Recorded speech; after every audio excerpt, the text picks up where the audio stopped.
Welcome to Bright New Corner Ministry. My name is Cindy Ann Lewis Walcott, and we're studying life lessons from the Holy Bible. Today's lesson can be found in Genesis chapter 15, verse 9.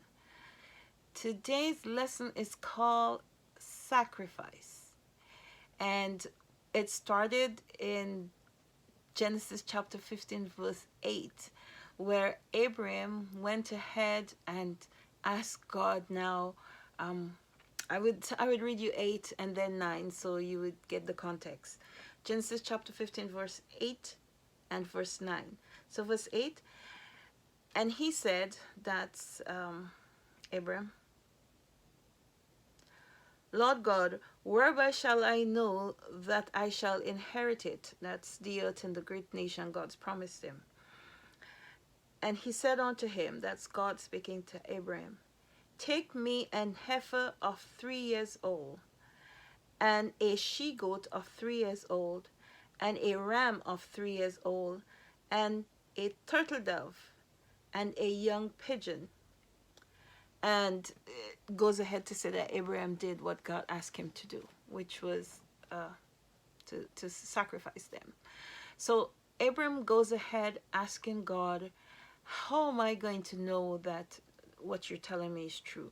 Give me some form of assurance. I want to have something to say. And a friend called me to say, we were sort of unfair to Abraham earlier in saying that he lost confidence. He had no confidence in God's plan. And he said to me, to that point, we hadn't experienced a miracle yet. So Abraham has no idea what a miracle is. Because he knew his wife was barren. We learned that way back earlier in the lessons. So I apologize if it sounds like we were a little hard on him, because he knew his wife was barren. But on the other hand, if he's not barren, then that shouldn't be a question to belabor in. Sorry, I'm a little bit sidetracked here. He knew his wife was barren. So I agree, he knew his wife was barren, and probably he doesn't know what a miracle is, and he really doesn't understand God's plan. Because to him, from his human perspective, no kids can come if his wife can't have kids. So I'm going to excuse him a little in losing his tactfulness in the lesson earlier. But now God's saying that, and I am judging here, so I could be wrong. It seemed like he's asked one question too many, or for one assurance too many, and God's done it again and again and trying to reassure him. So God's saying now, to get your reassurance, you have to make a sacrifice. I think this is a very important lesson. You may find a different perspective. This is the perspective I have here. That all along, God showed him the stars, God showed him this, showed him the place, and so on, say all this would be yours, and he's still asking for more assurance.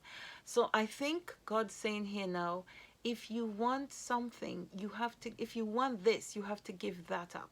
So he asked him to take animals from his farm, or his, whatever he was raising or rearing, and make a sacrifice.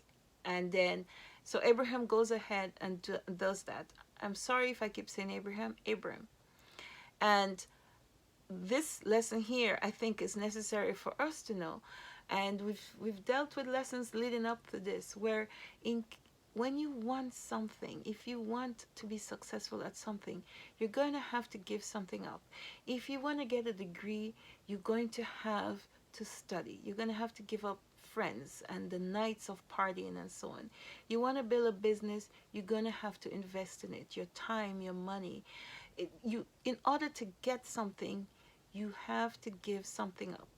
And to get something without giving something up, we've seen that from since the early parts of Genesis, that you have to invest, you have to sweat for you to eat, or somebody has to sweat for you to eat, in terms of you getting help from somebody else, which we do need help sometimes, but know that somebody gave up something for us to have what we have if we didn't do it ourselves.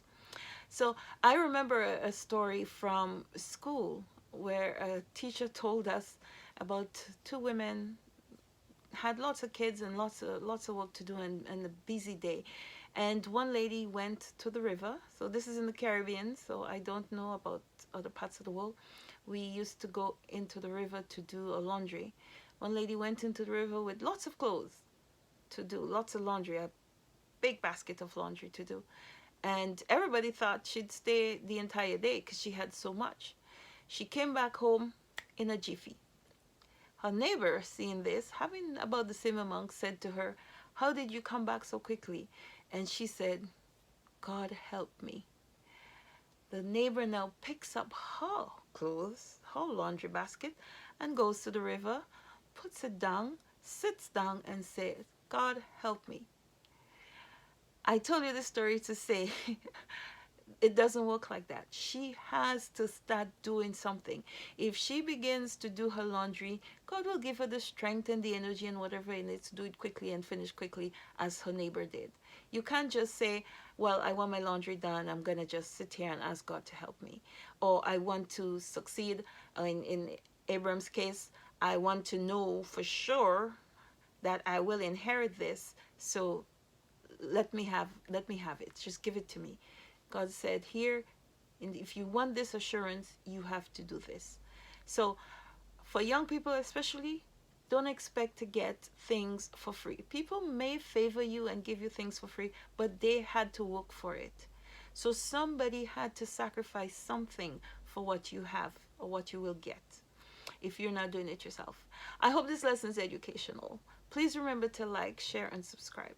Especially share it with a young person. If you have a different perspective, please drop me a line. Say your perspective, write your perspective in the comments down below. The whole idea of this channel is to teach. And if you have a broader or better perspective on this text or on any lesson, please put it down below, because we want people to learn as much as possible. We want to help, especially young people, to see lessons or examples in the way they can live their lives, solve problems, or approach impending challenges. Have a great day now. Bye bye.